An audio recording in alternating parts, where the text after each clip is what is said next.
involved in many different departments at the university. And what they were looking at was what makes some tribes successful and others not so successful. And one of the key elements that they identified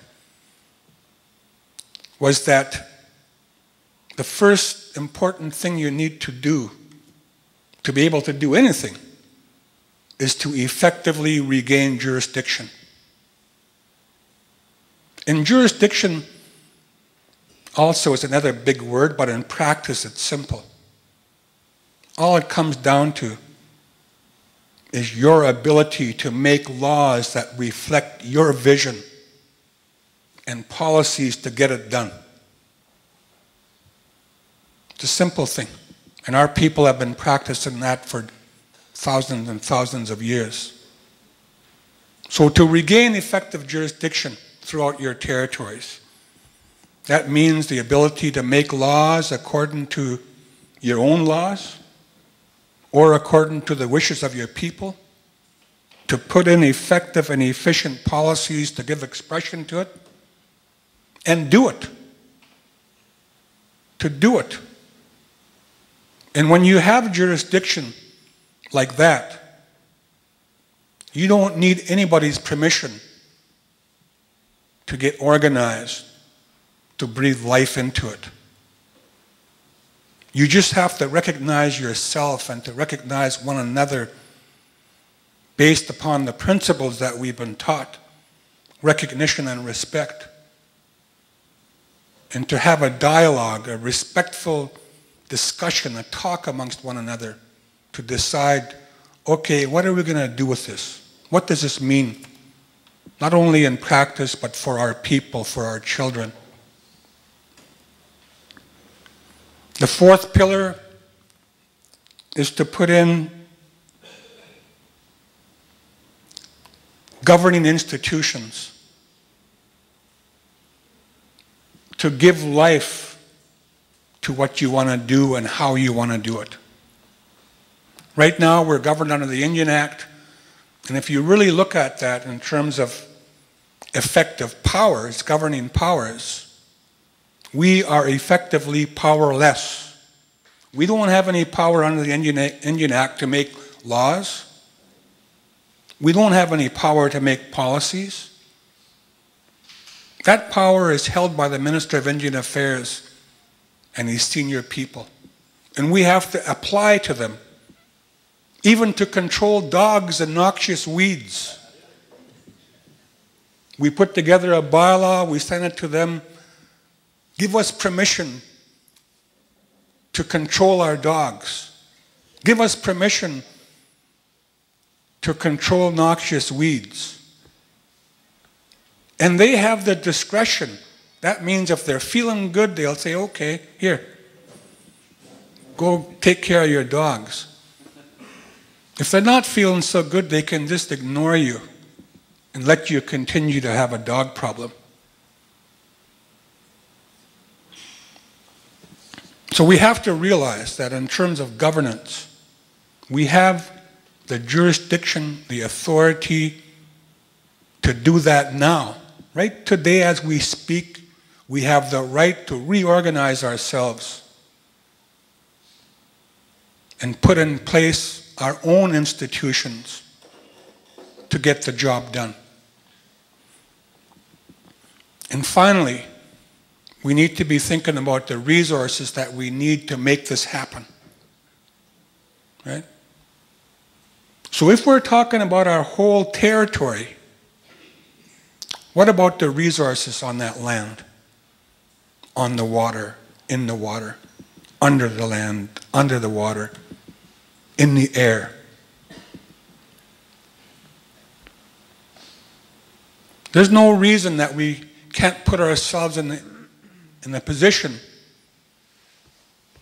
to effectively negotiate with the Crown, in this case, the province of Quebec, New Brunswick, and Canada, to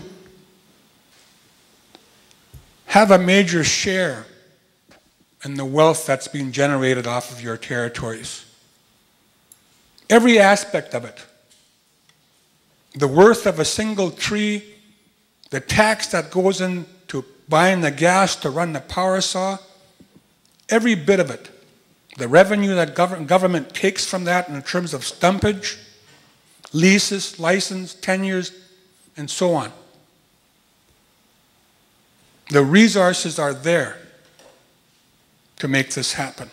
What we've got to decide is what kind of people do we need from amongst our own to make this happen. I know that in a lot of our communities, there's a lot of welfare. There's not enough employment to go around. So when we tell our young people, go get an education, we need you, and they do, and there's nothing to come home to. So we have a big workforce of young, experienced, well-educated people, young people, who are working for some other government, in business and industry, and they have the same obligation and responsibility in their minds too. And given half a chance, they will come home to help, and they will be proud to, and you will be proud of them when they do. So the point I'm getting at here is that we organize effectively to implement the right that we have,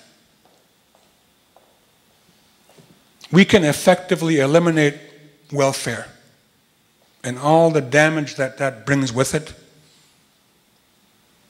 And we could have a place for all of our children to come home to, responsibilities for them to engage in. Okay? Now the second part of it is going to go really fast. It's going to be like a whirlwind in your mind, but you all know what I'm talking about. This is what we had, what I'm talking about. And all of a sudden something happened. Colonization, settlement, treaties, Confederation, Indian Act, reserves, residential school, extinguishment, denial, pain, suffering, anger. And we've been fighting the battle over the past, in your case, I guess 450 plus years.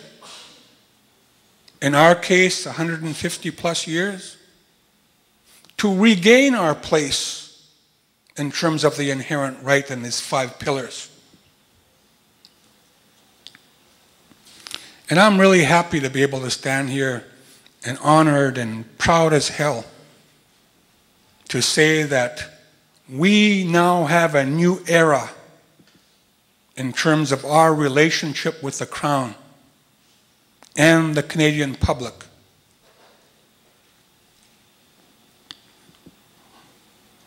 The long battle for recognition of Aboriginal and treaty rights in this country has been accomplished through the efforts of your people in this part of the world and right across the country to our people in our part of the world, to the north and their people in their part of the world, through many successive legal victories and strong political action. We have a new era now. So in terms of Aboriginal title and treaty rights, the framework for recognition has been accomplished. It's there in law from the Supreme Court of Canada, written down in big words for everybody to see. But not enough of us are looking at it. We tend to go into the court and we win, and we wait for somebody else to do something about it. We wait for the government to change its policy. And pretty soon we forget it in our minds. Every once in a while someone will say, hey, what about such and such a case? Oh yeah. Boy, that cost us a lot of money, eh? Wish the government did something about it. The fact is that responsibility is ours. And as long as we sit back and wait for government to change its laws and policy to come into line with the decisions of the Supreme Court of Canada, we're going to be waiting and waiting and waiting. And meanwhile, this memory that I've been talking about in terms of our young people is not going to change. It's not going to get any better, and probably will get worse.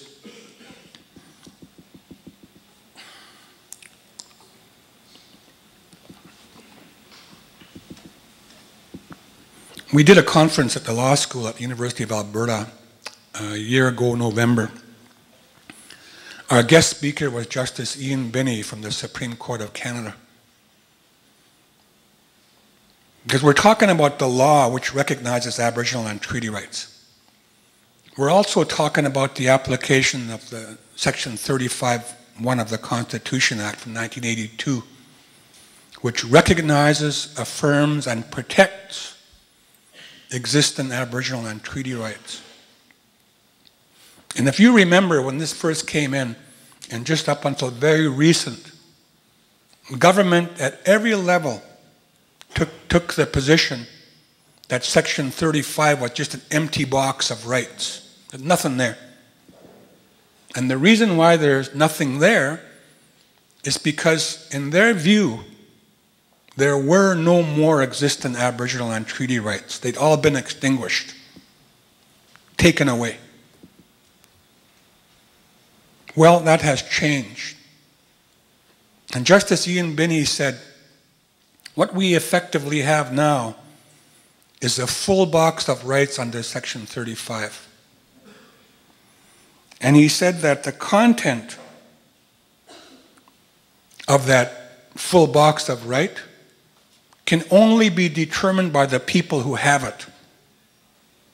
So in your case, your right, according to who you are as Mi'kmaq people, can only be determined by you, nobody else.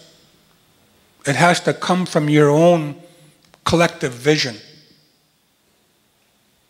Right? Every one of you sitting there, myself, in our heart, in our minds, we believe the same thing.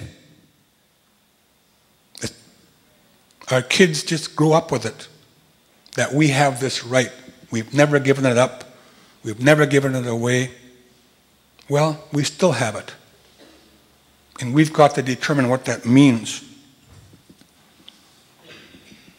So what we've been able to accomplish in the court is to, because the Crown has been not willing to deal with this, so we've had to fight. And the Supreme Court of Canada is getting a little bit, they're losing patience with government. And so what's happened in the last recent while is the court has started to put in place decisions with what that we characterize as enforceable legal obligations. That means if they don't fulfill those obligations, the court can hold them responsible, can hold them accountable. They can't just do what they've been doing, right? And we've got lots of different examples of that. And these aren't just simply legal obligations. They're constitutional obligations. The highest law of the land in this instance, in that system, is the Constitution Act of 1982.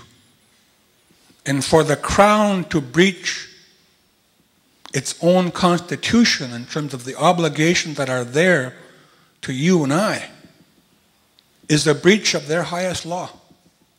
A very serious matter. It's not a trivial thing. So you have a lot of leverage there. You've got constitutional obligations, you've got enforceable legal obligations where you can hold the Crown accountable, both federally and provincially. When we came out of the Supreme Court of Canada December 11, 1997, on Delgamuukw and Gisdewe, it was the first time